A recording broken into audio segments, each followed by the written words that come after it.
Good morning student. आज नया topic start करते हैं ट्रिग्नोमेट्री रेशियो एंड आइडेंटिटी का। Trigonometry identities. First of all हम ये देखेंगे आइडेंटिटीज क्या होते हैं। तो देखिएगा आइडेंटिटीज के बारे में।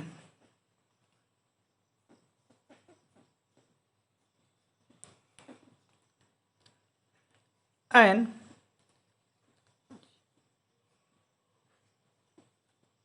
algebraic equation is called an identity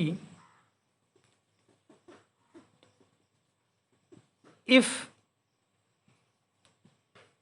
it is true for all value of variables। इसका क्या मतलब है, जरा वेरिएबल्स है, इसका क्या मतलब है। मान लीजिए हमारे पास एक अलजेब्रिक इक्वेशन है x plus y whole square equal to x square plus y square plus 2xy। ये होता है, आप सभी जानते हो, ये हमारा अलजेब्रिक इक्वेशन है। अब इस अलजेब्रिक इक्वेशन को अलजेब्रिक आइडेंटिटी कब कहेंगे?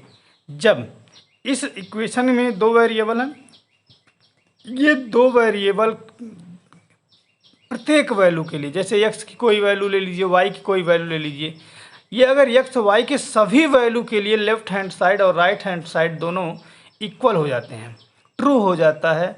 देखिए लिखा है identity if it is true for all value of the variable. मतलब सभी वैल्यू, x के सभी वैल्यू के लिए, y के सभी वैल्यू के लिए अगर left hand side right hand side बराबर हो जाता है तो हम कहेंगे ये एक आइडेंटिटी है।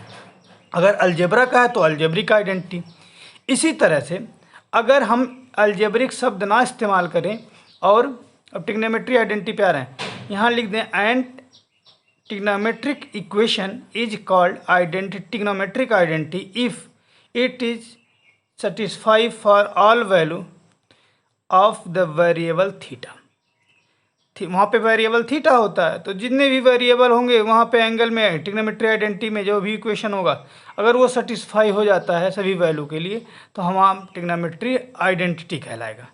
फर्स्ट ऑफ ऑल इसमें देखिएगा ट्रिग्नोमेट्रिक आइडेंटिटी आप समझ में आ गया। ट्रिग्नोमेट्रिक इक्वेशन के जो वेरिएबल हैं, वेरिएबल इसमें क्या होता है, एंगल होता है। एंगल प्रत्येक angle theta 30 degree 45 degree 60 degree 90 degree 120 degree, सभी एंगल पे अगर वो इक्वेशन ट्रिग्नोमेट्रिक इक्वेशन सेटिस्फाई कर जाता है, लेफ्ट हैंड साइड बराबर राइट हैंड साइड हो जाता है, तो हम उसे ट्रिग्नोमेट्रिक आइडेंटिटी कहेंगे। इसमें पहला आइडेंटिटी जो है, पहली आइडेंटिटी है sine square theta plus cos square theta equal to 1।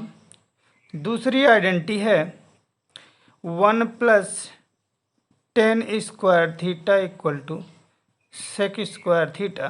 और तीसरी आइडेंटिटी है 1 plus cot square theta equal to cosec square theta.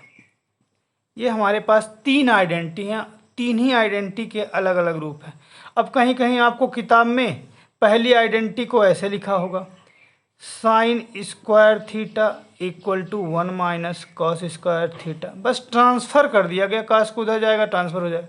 इसी तरह कहीं पे लिखा होगा cos square theta equal to 1 minus sine square, sine को ट्रांसफ़र कर दिया, तो ये ट्रांसफ़र होते रहते हैं। इसी को ऐसे भी लिख सकते हैं sec square theta minus tan square theta equal to 1।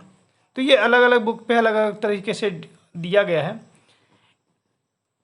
इसके बाद से अगर इसको ट्रांसफ़र करें तो ये हो जाएगा cosec square theta minus cot square theta equal to 1। तो ये इस तरह से आइडेंटिटी दिए गए हैं। तो मेन यही आइडेंटिटी है, इसको हम अलग अलग रूप में लिख सकते हैं। ठीक, अब इसका पहला प्रूफ देखिएगा, एक प्रूफ बता दे रहे हैं, उसके बाद आप लोग को समझ में आ जाएगा कैसे प्रूफ करना है। देखिएगा फर्स्ट को प्रूफ करना है तो उसके लिए हम एक, क्योंकि हमको जानते हैं सभी ट्रिग्नोमेट्री रेशियो और राइट एंगल ट्रायंगल में होते हैं अप्लीकेबल, तो मान लेते हैं ये ए है, बी है, ये सी है। इस एंगल को एज्यूम कर ले थीटा, तो थीटा के अनुसार ये परपेंडिकुलर हो जाएगा, 90 के सामने ये हाइपोटेनियस हो जाएगा और नीचे बेस हो गया। ठीक, अब देखिएगा as we know that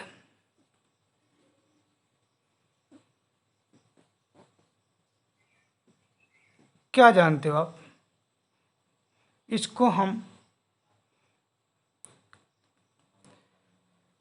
sine theta equal to क्या होता है, P/H। इसके लिए हम आपको एक ट्रिक भी बताए थे।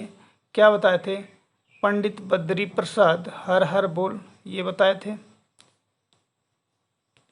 P/H साइन थीटा होता है, तो P मतलब परपेंडिकुलर अपॉन हाइपोटेनियस, ये होता है। इसको हम परपेंडिकुलर को क्या लिख सकते हैं, BC अपॉन हाइपोटेनियस हो गया AC।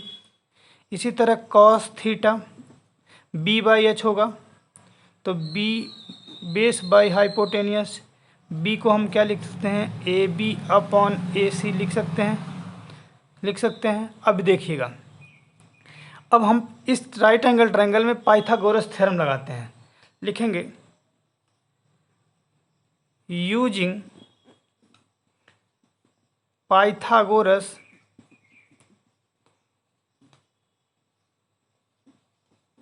थ्योरम। पाइथागोरस थ्योरम क्या कहता है, हाइपोटेनियस का स्क्वायर इक्वल टू बेस या परपेंडिकुलर का स्क्वायर प्लस बेस स्क्वायर, यही होता है। ठीक, अब जरा देखिएगा इसको, अगर हम इसको हाइपोटेनियस को क्या लिखते हैं, हाइपोटेनियस को AC का स्क्वायर इक्वल टू परपेंडिकुलर को लिख सकते हैं BC का स्क्वायर और बेस को लिख सकते हैं AB का होल स्क्वायर, लिख सकते हैं। चलिए हम डिवाइड करते हैं AC square on both side, दोनों तरफ क्या कर लेते हैं, हम AC स्क्वायर से डिवाइड कर लेंगे। तो AC स्क्वायर है ही AC square equal to BC square upon AC square plus AB square upon AC square हो गया। ये तो कैंसिल आउट हो जाएगा, यहाँ आ गया 1 इक्वल टू, देखिएगा कहीं पे अगर लिखा है x square upon y square, इसको लिख सकते हैं x upon y whole square, ये 9th क्लास में पढ़ाया गया था आपको। ठीक, तो ये हो जाएगा BC upon AC whole square, इसको लिख सकते हैं AB upon AC whole square. अब ऊपर देखिए, ऊपर क्या है, आपको पता है sine theta BC upon AC है, तो ये तो 1 हो गया। ये BC अपॉन साइन थीटा इसके जगह पे लिख देंगे होल स्क्वायर प्लस इसको लिख सकते हैं कॉस थीटा का होल स्क्वायर। अब एंगल में स्क्वायर होगा तो इस रेशियो का स्क्वायर होगा 1 equal to sine square theta plus ये हो जाएगा कॉस स्क्वायर थीटा। ये हमारी हो गई पहली आइडेंटिटी प्रूफ। आपकी किताब में लेफ्ट हैंड साइड और राइट हैंड साइड से करके दिया है, तो इससे कोई फ़र्क नहीं पड़ने वाला। ठीक है, थैंक यू क्लास।